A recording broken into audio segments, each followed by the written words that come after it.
Livy first நாங்களோட Lakshmi நீங்கள் பார்த்துருக்கிறது 0 Lakshmi. Actually இந்த மாதிரியான டிஸ்கஷனை யோசிச்சு என்னமோ நடந்துட்டு போகுது அப்படிங்கிற மாதிரி ஒரு மனநிலை வந்துருச்சு. இருந்தாலும் உங்களுக்காக அப்படின்ட்டு ரொம்ப முக்கியமான விஷயம், விஜய் காவேரி இவங்க 2 பேருமே வெண்ணிலாவுக்கு ட்ரீட்மெண்ட் பண்ணலாம் அப்படிங்கிற ஒரு முடிவுக்கு வருவாங்க.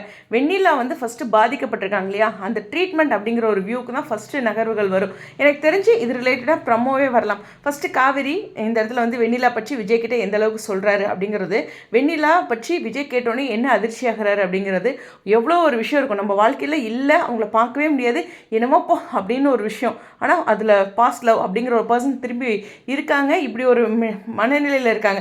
ஏன்னா வெண்ணிலா பற்றி அவங்களுக்கு காவேரிக்கு ஓரளவுக்கு தெரியும் இல்லையா. ஃபஸ்ட்டே அவங்க பேசும்போது பேசல, அது மாதிரிலான சில விஷயங்கள்லாம் கவனிச்சிருப்பாங்க. அது எல்லாமே இந்த இடத்துல கன்வே பண்ணுவாங்க. ஆனால் இது ஒரு விஷயம் காவேரியே சொல்லியிருக்காங்க, ரொம்ப பியூட்டிஃபுல்லாக இருப்பாங்க அப்படின்ட்டு. அந்த மாதிரியான ஒரு நகர்வுகள். ஓகே, இது பற்றி விஜய்க்கு தெரியும் போது அப்படிங்கும்போது நான் இந்த சீனை இந்த 1 2 3 4 ஆர்டர் சொன்னேன்ல, எனக்கு அது புரியவே மாட்டேங்குதுங்க. ஏன்னா இதில் ஃபஸ்ட்டு பார்த்தீங்கன்னா வெண்ணிலாவும் காவேரியும் இருக்காங்க. இது மார்னிங்கில், அதாவது டே டைம் எடுத்தது. அடுத்து நைட் டைமில் இந்த 2 ஷூட் எடுத்திருக்காங்க. ஏன் நிவின் வீட்டுக்குமே போயிருக்காங்க சேம் டே. நிவின் வீட்டுக்கு கூட முரண்படும், ஏன்னா அவங்களோட ஷூட்டிங் ஸ்பாட்டில் பிக்சர் ஷர்ட்டு இதெல்லாம் நம்ம பார்க்கல, ஓகேவா. ஸோ இங்கே விஜயோட ஷூட் நிவின் வீட்டில் இருக்குது இந்த வாரம் அப்படிங்கிற மாதிரி மட்டும் எடுத்துக்கலாம். பட் இருந்தாலும் இந்த இடத்துல பார்த்தீங்கன்னா யமுனாவையும் கங்காவையும் போய் பார்த்துருக்காங்க. இவங்க 2 பேரும் நடு ரோட்டில்.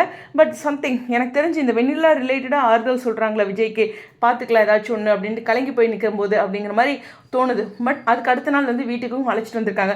ஒருவேளை ஹாஸ்பிட்டல் கூட்டிகிட்டு போயிட்டு அங்கே ஏதாச்சும் சொல்லியிருந்துருக்கலாம், அப்புறம் வீட்டுக்கு அழைச்சிட்டு போயிருக்கலாம். அப்படிங்கிறதா இந்த ட்ரீட்மெண்ட் ரிலேட்டடான விஷயம் தான் இருக்கும். நம்ம எப்போ பதட்டப்படணும்னா அவங்க சுயநினைவு பெறும்போது அப்படிங்கிறது பதட்டப்படலாம். பட் ஆனால் விஜயை பார்க்கும்போது அவங்க ஒடியாந்தாங்க இல்லையா, அது கொஞ்சம் கவனிக்கக்கூடியது. அந்த ட்ரீட்மெண்ட்னு ஈஸியாக அதை முடிச்சிட முடியாது. ஏன்னா விஜய் பார்த்தோன்னே அவங்க டக்குன்னு மாறினாலும் ஆச்சரியம் இல்லை.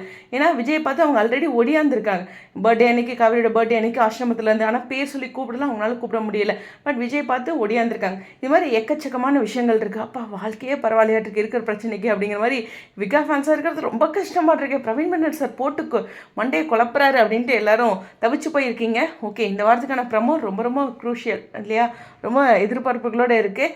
விஜய் என்ன பண்ண போகிறாரு, காவேரி எப்படி இதெல்லாம் ஃபேஸ் பண்ணுறாங்க, விஜய்க்கு எவ்வளோ சப்போர்ட்டாக காவேரி இருக்காங்க, அதுதான் நான் ஃபஸ்ட்டு பாயிண்ட்டாக. இந்த ஓவரால் விஷயங்களில் விஜய்க்கு எவ்வளோ சப்போர்ட்டாக காவேரி இருக்காங்க, இந்த பாயிண்ட் எனக்கு ரொம்ப முக்கியமாக நான் நினைக்கிறேன். நீங்கள் ஸ்டேடியம்